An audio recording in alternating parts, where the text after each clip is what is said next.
وكان فيه كما يحب ربنا ويرضى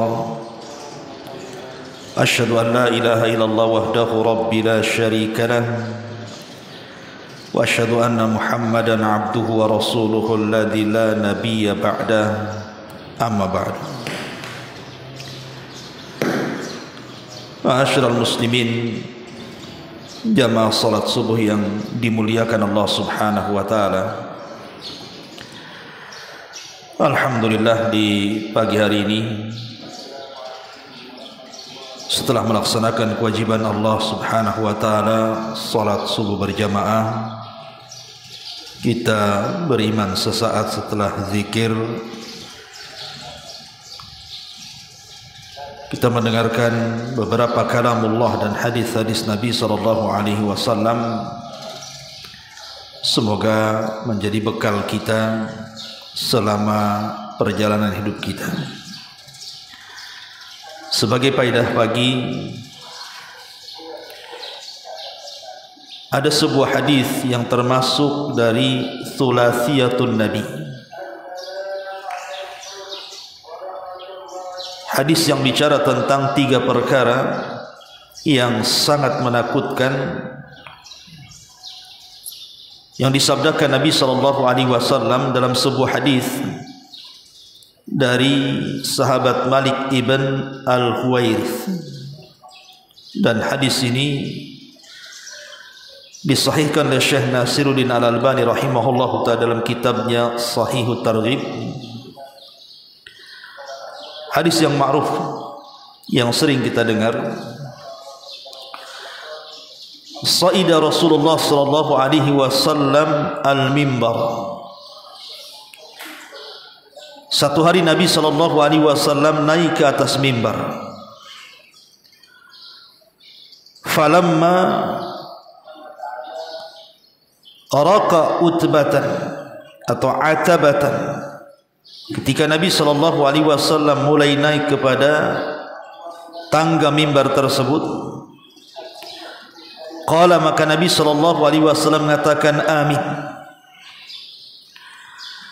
Kemudian Nabi SAW raqiya ukhra, naik ke mimbar berikutnya, faqala, dan dia juga mengatakan amin.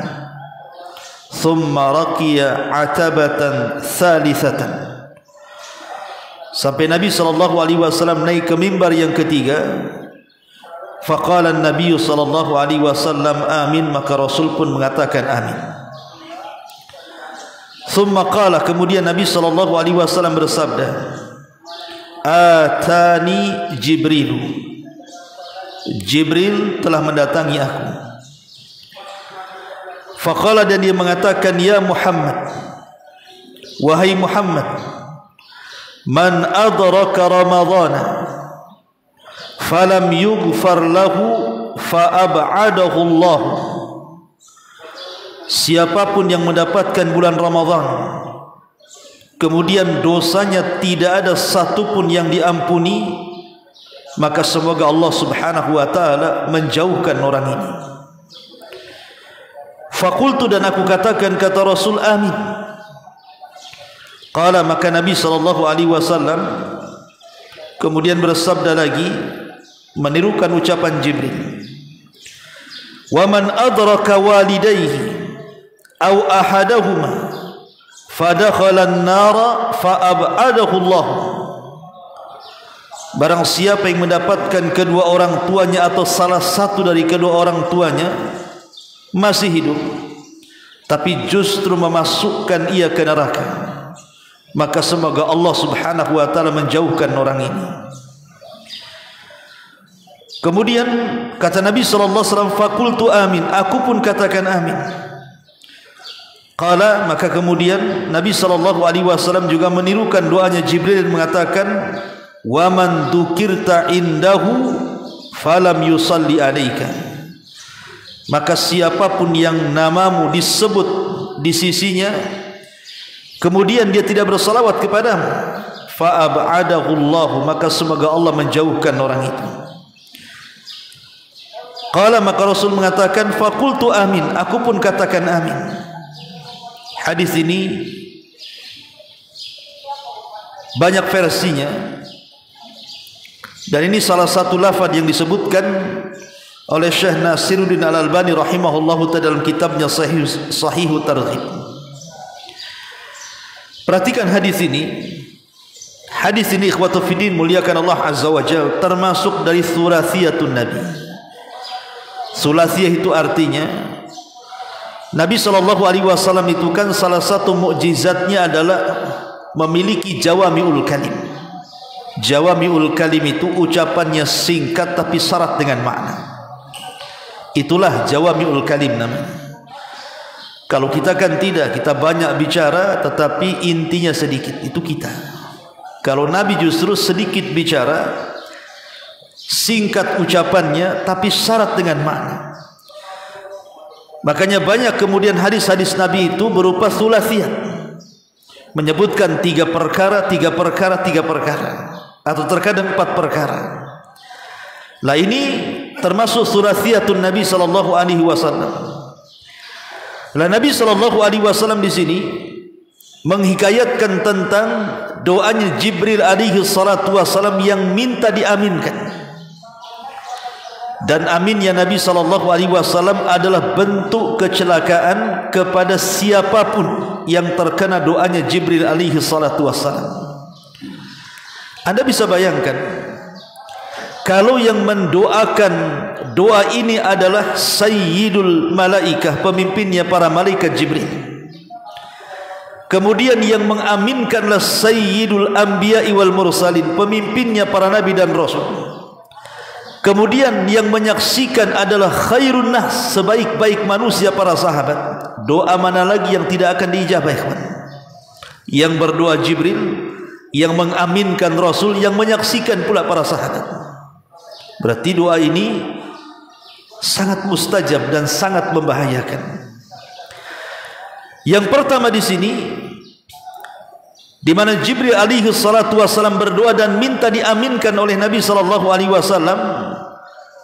Beliau mengatakan, man adraka Ramadan, barang siapa yang mendapatkan bulan Ramadan, falam yughfar lahu, kemudian satu dosa pun tidak diampuni dia, fa ab'adahu Allah, maka semoga Allah Subhanahu wa taala menjauhkan orang ini, menjauhkan dari surga. Ma'asyiral muslimin yang dimuliakan Allah Subhanahu wa taala, sebagian para ulama ketika memberikan catatan kepada kalimat yang pertama ini, apa yang membuat manusia itu rugi di bulan Ramadan? Padahal bulan Ramadan itu hampir semua amalan-amalan yang dianjurkan itu pahalanya menghapuskan dosa. Seperti berpuasa menghapuskan dosa, salat malam menghapuskan dosa, menghidupkan malam Lailatul Qadar menghapuskan dosa. Karena itu tercantum dalam hadis Nabi sallallahu alaihi wasallam, man shama ramadhanan, wa fi riwayatin man qama ramadhanan, wa fi riwayatin man qama lailata qadrin imanan wa ihtisaban ghufira lahu ma taqaddama min dhanbi. Barang siapa yang puasa, dalam riwayat barang siapa yang tarawih, dalam riwayat barang siapa yang menghidupkan malam Lailatul Qadar penuh iman dengan kewajibannya dan juga mengharap pahalanya, Allah ampuni dosa-dosanya. Artinya ibadah-ibadah vital di bulan Ramadan itu semua pahalanya menggugurkan dosa. Makanya wajar kalau Ramadan itu termasuk syahrul maghfirah, bulan mudah diampuni dosa-dosa kita. Tapi Nabi SAW ketika mengaminkan doanya Jibril, beliau mengatakan bahwa ada orang-orang yang masuk Ramadan, keluar Ramadan, satu dosa pun tidak diampuni. Maka orang ini orang yang paling celaka, ikhwan. Lalu apa penyebabnya? Di sini ada 7 penyebab yang disebutkan para ulama. Yang pertama, al-ghaflatu anin niyati wa adamul ihtisabil ajri. Kita lalai dengan niat, dan kita lalai juga sehingga tidak mengharap pahala Allah Subhanahu wa taala. Dari awal masuk Ramadan itu sudah tidak ada niat. Tidak ada niat puasa, sekalipun puasa ya karena melihat orang puasa saya puasa. Melihat orang tarawih, saya ikut tarawih pula. Melihat ada orang membaca Quran, ikut-ikutan dia membaca Quran. Bukan karena dia niat ingin memakmurkan Ramadan, dan tidak ada harapan mendapatkan pahala dari Allah Azza wa Jalla. Maka ini juga salah satu kerugiannya. Makanya Nabi SAW mengatakan, rubba sa'imin laisa lahul jaza illal ju'i wal atshi. Berapa banyak orang yang berpuasa itu tidak mendapatkan apa-apa kecuali hanya lapar dan dahaga saja. Kemudian yang kedua, ihmalus salawatil khamsi, melalaikan salat 5 waktu. Dia puasa tapi tidak salat. Saya pernah diundang oleh salah satu instansi, acaranya buka bersama di salah satu hotel. Berangkat saya ke sana, ngasih tausiah. Ketika azan maghrib, saya hitung yang sholat bersama saya itu mungkin hanya 10-15 orang saja, padahal yang hadir itu ratusan tuh. Kemudian habis sholat maghrib, karena itu makan, saya lihat tidak beranjak dari mejanya itu sampai mendekati isya. Nah, ini gimana ceritanya? Semangat buka bersama tapi tak sholat maghrib. Dan itu apa maksudnya coba? Jangan-jangan dibuka bersama itu tak puasa pula dia. Keduanya kayak gitu kan. Nah ini kan Syekh Utsaimin rahimahullahu ta'ala ketika ditanya bagaimana hukum orang yang berpuasa tapi dia meninggalkan sholat wajib, dia mengatakan percuma puasanya. Karena Nabi SAW mengatakan, faman saluhas salatuhu saluhas sairu amalihi. Kalau baik solatnya dianggap baik semua amal termasuk puasanya.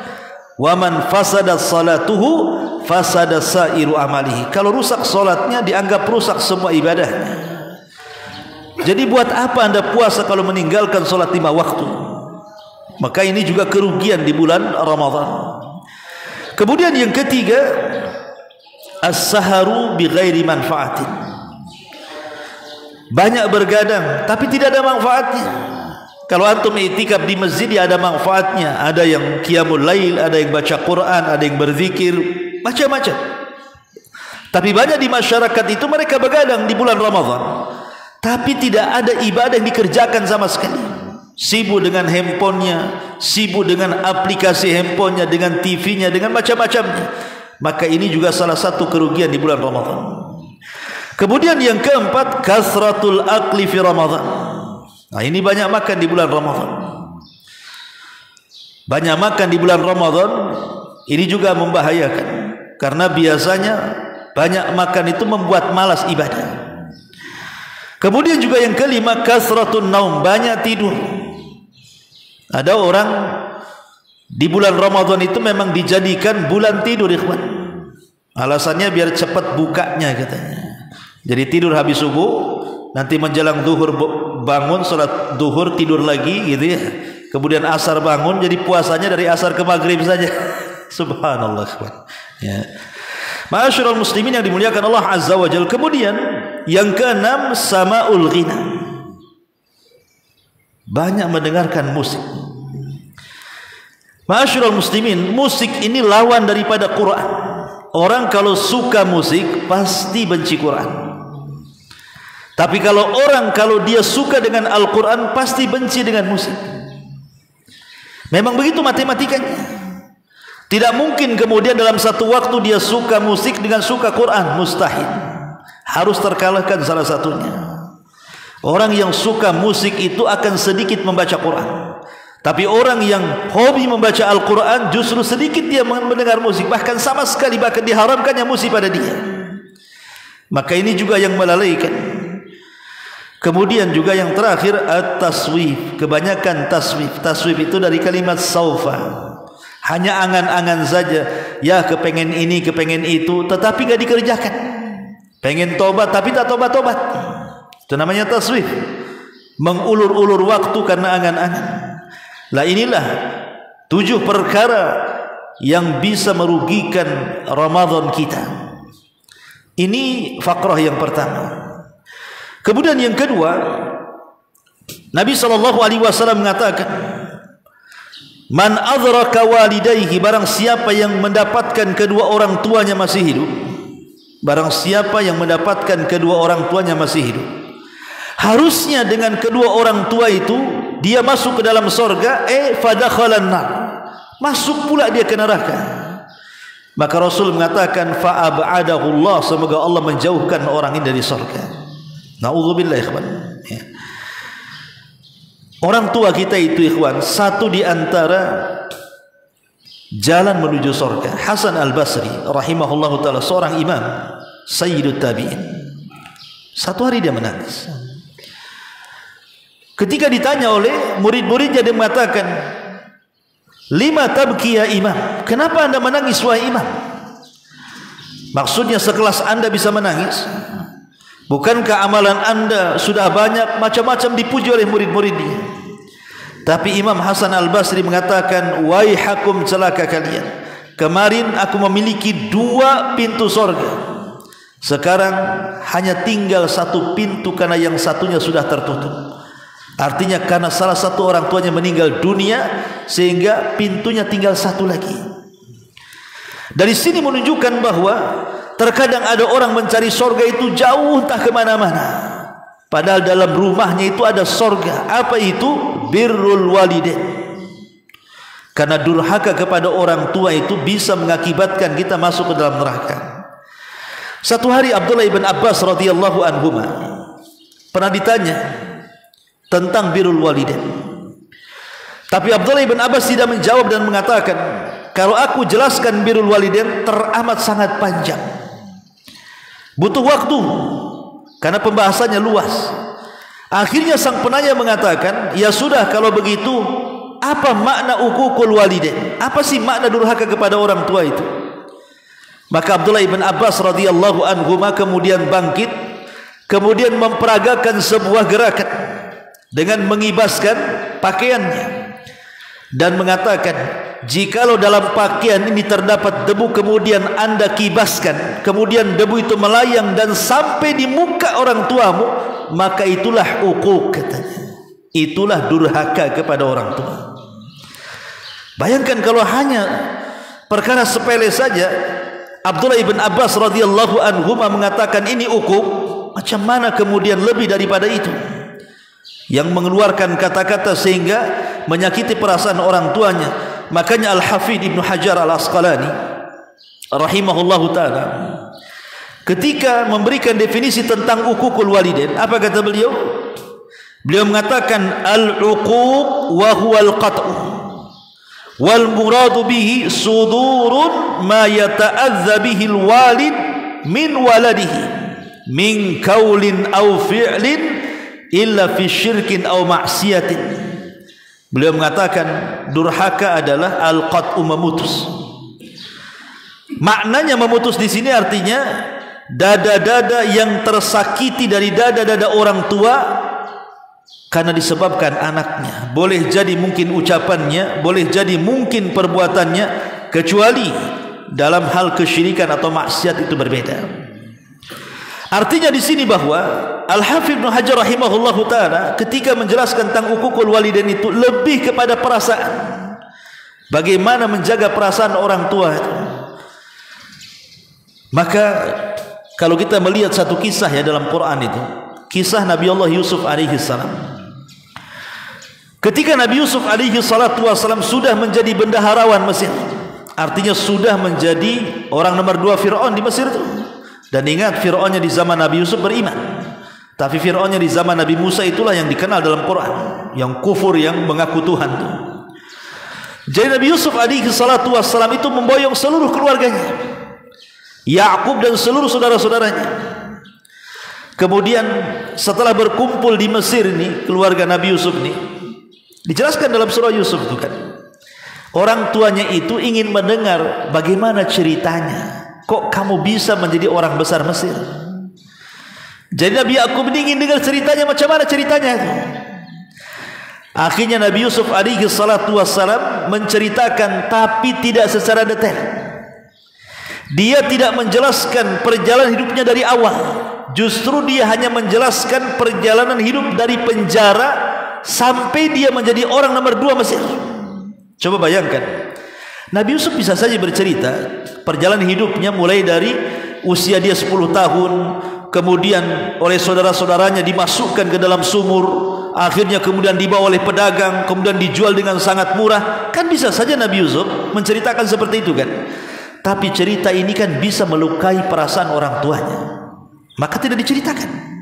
Langsung disingkat ceritanya, langsung dari penjara aja.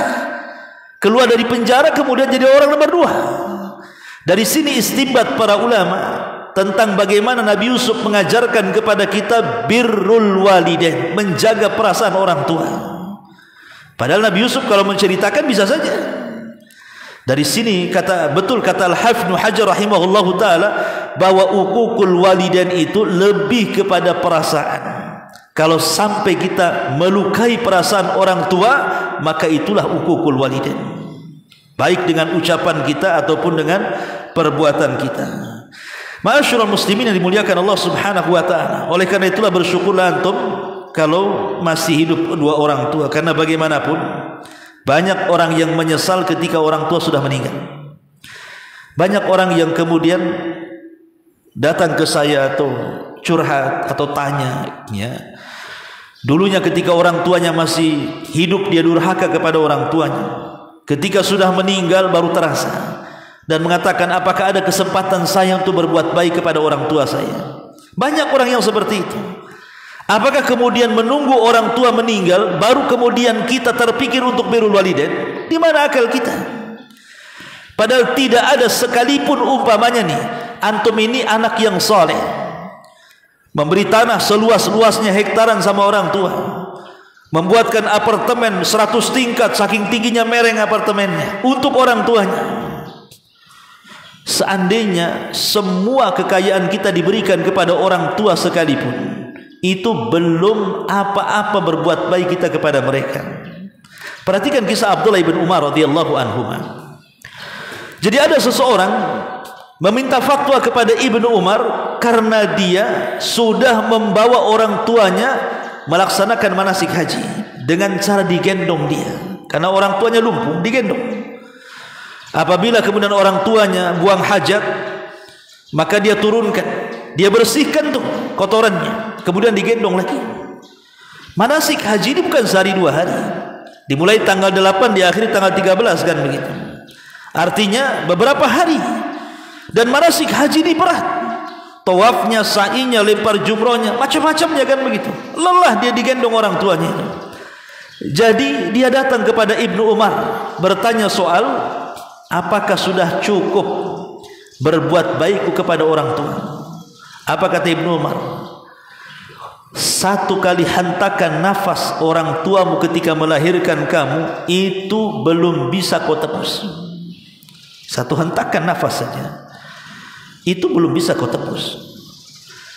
Makanya ketika seseorang datang kepada Umar bin Khattab radhiyallahu anhu mengatakan, wahai Amirul Mukminin, saya sudah melakukan kepada orang tua saya sebagaimana orang tua saya sudah melakukan kepada saya.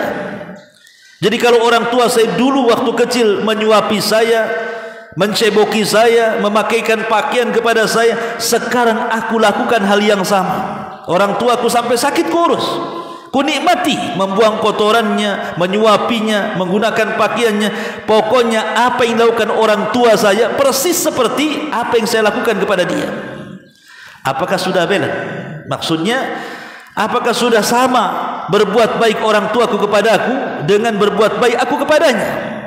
Apa kata Umar bin Khattab radhiyallahu? Tidak sama. Kenapa?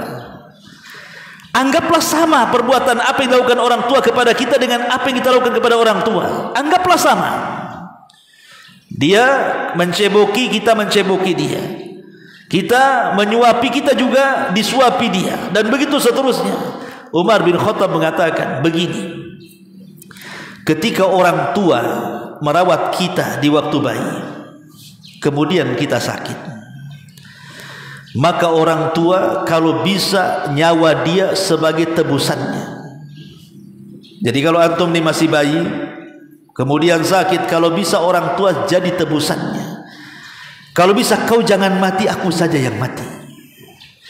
Tapi kalau engkau merawat orang tua, kata Umar, merawat orang tua, nih kita ini orang tua, kemudian sakit, Tidak ada anak yang mengatakan biar aku mati saja, orang tua yang hidup. Kebanyakan kalaupun orang tua meninggal, paling tinggi ucapan kita apa? Ya, sudah tua, wajar, sudah faktor U. Itu alasan gitu kan. Sudah waktunya. Orang tua meninggal anak itu bisa sedihnya berbulan-bulan. Tapi kalau kita kehilangan orang tua sehari dua hari sedihnya kan. Habis itu tanya berangkas, mana sertifikat? Sibuk tanya di mana notaris kan gitu. Itulah bedanya kata Umar bin Khattab radhiyallahu anhu. Jadi merawat orang tua kepada kita itu diharapkan supaya kita hidup. Tapi kita merawat orang tua diharapkan supaya orang tua cepat mati. Itu masalahnya. Ya. Lah inilah kenapa tidak akan selamanya bisa kita ini menandingi orang tua kecuali satu kondisi kata Nabi. Kalau orang tua kita tertawan dalam peperangan, kemudian menjadi budak, kemudian kita merdekakan orang tua kita, baru sepadan kata Nabi. Selain itu tidak ada. Ma'asyiral muslimin yang dimuliakan Allah Azza wa Jalla. Ini yang kedua. Kemudian yang ketiga, Nabi SAW mengaminkan kecelakaan kepada orang yang disebutkan namanya, yang bersalawat kepada Nabi SAW, tapi kita tidak mau bersalawat kepada Nabi. Nabi SAW mengatakan bahwa sebakhil-bakhilnya orang bakhil bukan kalau antum dimintai uang antum tak mau ngasih, dimintai zakat atau sumbangan atau sedekah antum tak mau ngasih. Iya, itu juga bakhil. Tetapi sebakhil-bakhilnya orang bakhil kata Rasul adalah orang yang disebut nama Rasul, kita diam pula, tidak mau menyebutkan nama Nabi SAW. Padahal ini ibadah yang ringan ikhwan, tinggal menggerakkan lisan saja, tapi lihat pahalanya. Nabi SAW mengatakan dalam sebuah hadis, kata Nabi SAW, atani Jibril, satu hari Jibril datang kepadaku. Qala, dia mengatakan, man shalla alaika sallaitu alaihi, wa man sallama alaika sallamtu alaihi, fasajadtu lillahi syukra. Jibril datang kepadaku, kemudian mengatakan, barang siapa yang bersalawat kepadamu wahai Muhammad, aku akan bersalawat kepadanya satu kali. Barang siapa yang mengucapkan salam kepadamu wahai Muhammad, aku pun akan mengucapkan salam kepadanya. Maka saking bahagianya Rasul, apa kata Rasul? Aku pun sujud kepada Allah dalam rangka rasa syukur kita kepada Allah Azza wa Jalla. Sedikit murojaah ikhwan, apa sih makna salam dan makna salawat itu? Kita sering mengucapkan Allahumma salli ala Sayyidina Muhammad atau sallallahu alaihi wasallam. Ada salawat, ada salam. Apa sih makna salawat? Apa sih makna salam? Ya. Makna salawat itu artinya, kalau kita mengatakan Allahumma salli ala Muhammad, artinya kita berdoa kepada Allah Subhanahu wa taala, ya Allah, pujilah nabiku Nabi Muhammad sallallahu alaihi wasallam di hadapan makhlukmu yang ada di langit sana. Pujilah nabiku Nabi Muhammad sallallahu alaihi wasallam di hadapan makhlukmu yang ada di langit sana, di hadapan Jibril, Mikail, Israfil dan seluruh malaikat yang ada di langit sana. Jadi salawat itu meminta kepada Allah agar Allah memuji Nabi kita di hadapan para malaikat-malaikat yang ada di langit. Bayangkan sebagai balasannya, Allah akan memuji kita 10 kali di hadapan makhluk yang ada di langit juga. Jadi kalau kita meminta kepada Allah, ya Allah pujilah Nabi kami Muhammad di hadapan malaikat yang ada di langit sana, maka Allah akan memuji kita 10 kali lipat di hadapan malaikat yang ada di langit sana. Kita terkenal ikhwan, itu makna salawat artinya. Adapun makna salam artinya kita meminta kepada Allah agar Allah menyelamatkan Nabi kita. Kalau di zaman para sahabat Nabi SAW masih hidup dan juga Rasul masih hidup, tentu diselamatkan dari makarnya orang-orang kafir, orang-orang munafik kan gitu. Tapi kan Nabi SAW sudah meninggal. Kemudian kita mendoakan keselamatan. Maksudnya apa keselamatan di sini? Sebagian para ulama mengatakan maksudnya kita mendoakan keselamatan agar jasad Rasul yang sudah dikubur itu tidak disakiti oleh musuh-musuhnya. Karena kan berapa banyak orang-orang yang berupaya untuk menggali terowongan sampai ke kuburan Nabi kan. Dan itu beberapa kali itu terjadi, tapi digagalkan oleh kerajaan Saudi. Hampir saja, bahkan ada satu terowongan itu sudah dekat lagi dengan kuburan Nabi SAW. Tapi kemudian Allah selamatkan. Makanya banyak digagalkan. Alhamdulillah, jasad Nabi kita Muhammad SAW masih diselamatkan dan tidak dicuri oleh musuh-musuhnya. Itulah makna salam artinya, baik di dunia ataupun di akhirat. Dan keduanya adalah bentuk adab dan akhlak kita kepada Nabi SAW. Maka tanda cinta kita kepada Nabi SAW adalah dengan memperbanyak menyebut namanya. Kita juga sama kan, kalau antum cinta seseorang pasti akan banyak menyebutnya kan. Man ahabba syai'an aktsara dzikra. Barang siapa yang mencintai sesuatu, pasti sesuatu itu akan banyak disebut-sebut kan, akan terbayang-bayang. Seperti kisahnya siapa? Laila Majnun. Ma'ruf ya kisah Laila Majnun itu. Ada orang namanya Laila. Laila ini wanita, Majnun ini laki-laki. Jadi kalau di malam hari si Majnun ini senang. Kenapa? Karena nama pujaannya itu ada di malam hari. Tapi kalau di siang hari tidak suka. Kenapa? Karena siang dalam bahasa Arab bukan lail, nahar. Kalau malam bahasa Arabnya lail. Jadi dia suka di malam hari karena nama pujaannya ada di malam hari. Satu hari, karena kan cintanya terputus tuh dalam kisah Laila Majnun itu kan, nggak direstui orang tuanya. Dia pergi ke hutan. Berbululah dia. Ketika ada menjangan, dipanah sama dia, kena kakinya. Kemudian menjangan itu roboh. Diambilnya pisau, hampir digorok. Ketika lihat mata menjangan itu, kok matanya sama dengan Laila, tak jadi digorok. Nah, itulah disebut Majnun tuh. Itulah cintanya Majnun. Gara-gara tengok kok mata menjangan sama dengan mata Laila, katanya, dilepas menjangannya itu. Nah, itulah Majnun. Ya. Majnun itu artinya gila. Ya. Tapi dari sini kita tahu bahwa orang kalau cinta pasti akan banyak menyebutkan. Ketika kita cinta kepada Nabi SAW, maka sebagai tandanya adalah dengan cara banyak bersalawat kepada Nabi SAW.